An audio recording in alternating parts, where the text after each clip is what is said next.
Assalamualaikum warahmatullahi wabarakatuh. Perkenalkan, nama saya Elvira. Saya dari Universitas Nahdlatul Ulama. Hari ini adalah ujian akhir semester mata kuliah Pendidikan Agama Islam. Baik, langsung saja. Pertanyaan yang pertama, apa saja yang Anda ketahui tentang konsep Islam terhadap lingkungan hidup? Baik, jawabannya adalah dalam pandangan Islam, manusia adalah makhluk terbaik di antara semua ciptaan Tuhan dan berani memegang tanggung jawab mengelola bumi. Maka semua yang ada di bumi diserahkan untuk manusia. Oleh karena itu, manusia diangkat menjadi khalifah di muka bumi. Sebagai makhluk terbaik, manusia diberikan beberapa kelebihan di antara makhluk ciptaannya, yaitu kemuliaan, diberikan fasilitas di daratan dan di lautan, mendapat rezeki dari yang baik-baik, dan kelebihan yang sempurna atas makhluk hidup lainnya. Bumi dan semua isi yang berada di dalamnya diciptakan Allah untuk manusia. Segala yang manusia inginkan berupa apa saja yang di langit dan di bumi, daratan dan lautan, serta sungai-sungai, matahari dan bulan, malam dan siang, tanaman dan buah-buahan, binatang melata dan binatang ternak. Sebagai khalifah di bumi, manusia diperintahkan beribadah kepadanya dan diperintah berbuat kebaikan atau kebajikan dan dilarang berbuat kerusakan. Selain konsep berbuat kebijakan terhadap lingkungan yang disajikan Al-Quran seperti dipaparkan di atas, Rasulullah SAW memberikan teladan untuk mempraktikkannya dalam kehidupan sehari-hari. Hal ini dapat diperhatikan dari hadis-hadis Nabi serta hadis tentang pujian Allah kepada orang yang menyingkirkan duri dari jalan, dan bahkan Allah akan mengampuni dosanya. Menyingkirkan gangguan dari jalan ialah sedekah, sebagian dari iman dan merupakan perbuatan baik. Di samping itu, Rasulullah melarang merusak lingkungan mulai dari perbuatan yang sangat kecil dan remeh seperti melarang membuang kotoran manusia di bawah pohon yang sedang berbuah, di aliran sungai, di tengah jalan, atau di tempat yang berteduh. Rasulullah juga sangat peduli terhadap kelestarian satwa. Sebagaimana diceritakan dalam hadis riwayat Abu Dawud, Rasulullah pernah menegur salah seorang sahabatnya yang pada saat perjalanan mereka mengambil anak burung yang berada di sarangnya. Maka sang induk terpaksa mengikuti terus karena anaknya dibawa oleh salah seorang dari rombongan Rasulullah. Melihat demikian, Rasulullah lalu menegur sahabatnya tersebut dengan mengatakan, "Siapakah yang telah menyusahkan induk burung ini dan mengambil anaknya? Kembalikan anak burung tersebut kepada induknya." Dalam berinteraksi dan mengelola alam serta lingkungan hidup, manusia mengemban 3 amanat dari Allah. Pertama, al-intifa. Allah mempersilahkan kepada umat manusia untuk mengambil manfaat dan mendaya gunakan hasil alam dengan sebaik-baiknya dan kemakmuran dan kemaslahatan. Kedua, al-itbar. Manusia dituntut untuk senantiasa memikirkan dan menggali rahasia di balik ciptaan Allah, seraya dapat mengambil pelajaran dari berbagai kejadian dan peristiwa alam. Ketiga, al-islah. Manusia diwajibkan untuk terus menjaga dan memelihara kelestarian lingkungan itu. Lingkungan merupakan bagian dari integritas kehidupan manusia, sehingga lingkungan harus dipandang sebagai salah satu komponen ekosistem memiliki nilai untuk dihormati, dihargai, dan tidak disakiti. Lingkungan memiliki nilai terhadap dirinya sendiri. Integritas ini menyebabkan setiap perilaku manusia dapat berpengaruh terhadap lingkungan di sekitarnya. Perilaku positif dapat menyebabkan lingkungan tetap lestari, dan perilaku negatif dapat menyebabkan lingkungan menjadi rusak. Integritas ini pula yang menyebabkan manusia memiliki tanggung jawab untuk berperilaku baik dengan kehidupan di sekitarnya. Kerusakan alam diakibatkan dari sudut pandang manusia yang antroposentris, memandang bahwa manusia adalah pusat dari alam semesta. Sudah sewajarnya apabila Islam menjadi pelopor bagi pengelolaan alam dan lingkungan sebagai manifestasi dari rasa kasih bagi alam semesta tersebut. Selain melarang membuat kerusakan di muka bumi, Islam juga mempunyai kewajiban untuk menjaga lingkungan dan menghormati alam semesta yang mencakup jagat raya yang dalamnya termasuk manusia, tumbuhan, hewan, makhluk hidup lainnya, serta makhluk tidak hidup. Pelestarian alam dan lingkungan hidup ini tak terlepas dari peran manusia. Kerusakan lingkungan adalah cerminan dari turunnya kadar keimanan manusia. Dalam Islam, manusia mempunyai peranan penting dalam menjaga kelestarian alam, yaitu lingkungan hidup. Islam merupakan agama yang memandang lingkungan sebagai bagian tidak terpisahkan dari keimanan seseorang terhadap Tuhannya. Manifestasi dari keimanan seseorang dapat dilihat dari perilaku manusia, sebab khalifah terhadap lingkungannya. Islam mempunyai konsep yang sangat detail terkait pemeliharaan kelestarian alam atau dalam lingkungan hidup. Oke, pertanyaan kedua ialah banyak kelompok ingin mengganti NKRI menjadi negara Islam dan menjadikan Al-Quran sebagai dasar undang-undang. Bagaimana menurut pendapat Anda tentang negara dalam Islam? Menurut pendapat saya, Islam secara historis, hubungan agama dengan negara dan Islam politik menunjukkan fakta yang sangat beragam.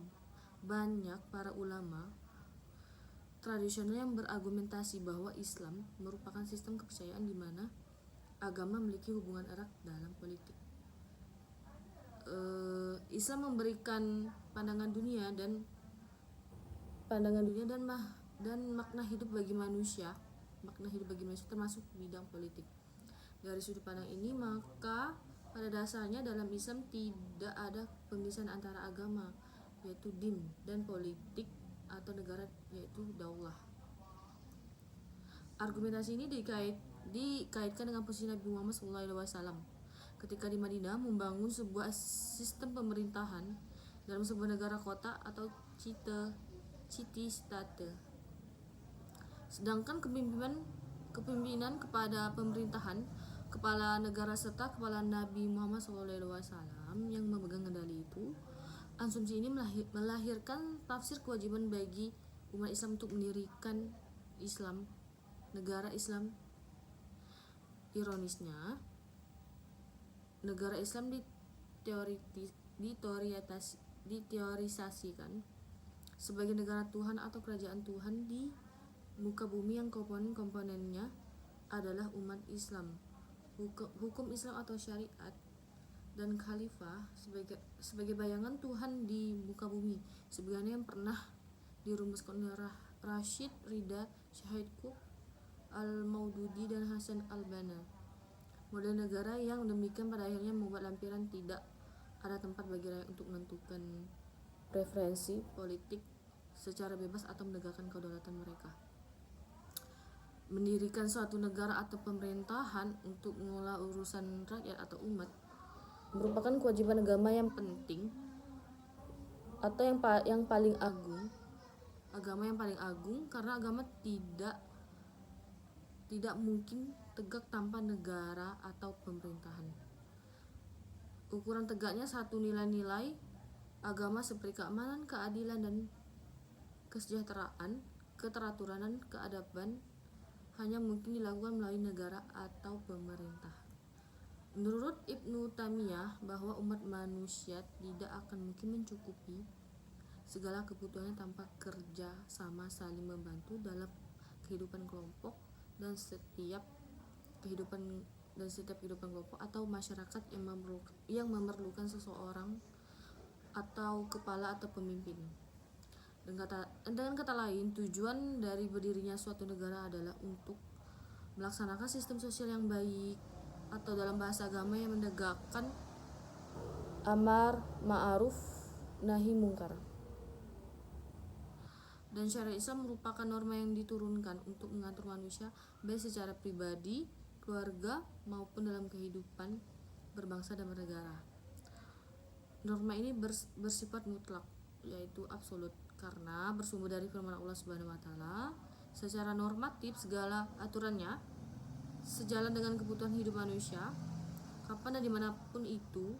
Dalam implementasi syariat Islam diperlukan perangkat-perangkat yang mendukung sehingga menjadi hukum positif yang berlaku bagi setiap warga negara Indonesia yang beragama Islam. Apalagi jika perlakuannya dilandasi dengan kesadaran dan kesungguhan, maka ada 4 pendekatan dalam memahami formalisasi syariat Islam pada suatu negara. Di antaranya itu 1. Pendekatan formalistik legalistik. Yang kedua, pendekatan strukturalistik. Ketiga, kulturalistik.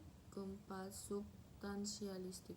Oleh karena itu, dalam memahami suatu teks Al-Quran dan hadis mengenai formalisasi syariat Islam pada suatu negara melahirkan banyak perbedaan pendapat, di mana hal ini merupakan sunnahutullah atau natural yang masih diperdebatkan dalam berbagai tafsiran tekstualis dan kontekstualis. Sehingga dengan perbedaan tersebut, umat Islam mempunyai banyak warna untuk saling melengkapi, mengembangkan dan membangun peradaban keilmuan dalam Islam. Sehingga negara Islam itu pada akhirnya berisi variasi hukum Islam dalam kehidupan negara konvensional. Oke, pertanyaan ketiga yaitu, setujukah Anda apabila syariat Islam diterapkan di Provinsi Kalimantan Barat yang masyarakatnya multikultural? Kalau ada menjawab setuju, jelaskan alasannya. Apabila tidak setuju, jelaskan juga alasannya. Jadi jawaban saya adalah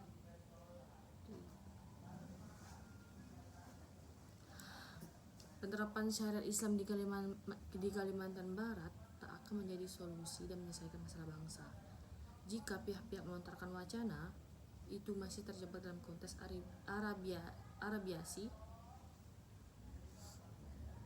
Arabisasi Indonesia atas nama agama. Penerapan syariat Islam harus berpijak pada kondisi NKRI secara utuh, di mana akhirnya nilai-nilai Islam dapat bertumbuh dengan fleksibel. Ya, syariat Islam tak dapat menjadi solusi di Indonesia sepanjang status teoritis idealisnya justru membuat kaku penerapannya. Dan jika diperhatikan bahwa di Kalimantan Barat ini multikultural, belum ada jaminan bahwa hukum Islam akan diterapkan secara adil, presisi, humanis, dan memberikan kemanfaatan. Tentunya ini pula didukung dengan tata cara penafsiran yang berbeda antar golongan dan didukung oleh banyaknya penafsiran itu sendiri. Sedangkan Kalimantan Barat banyak mayoritas adalah masyarakat multi etnis atau yang tidak percaya agama.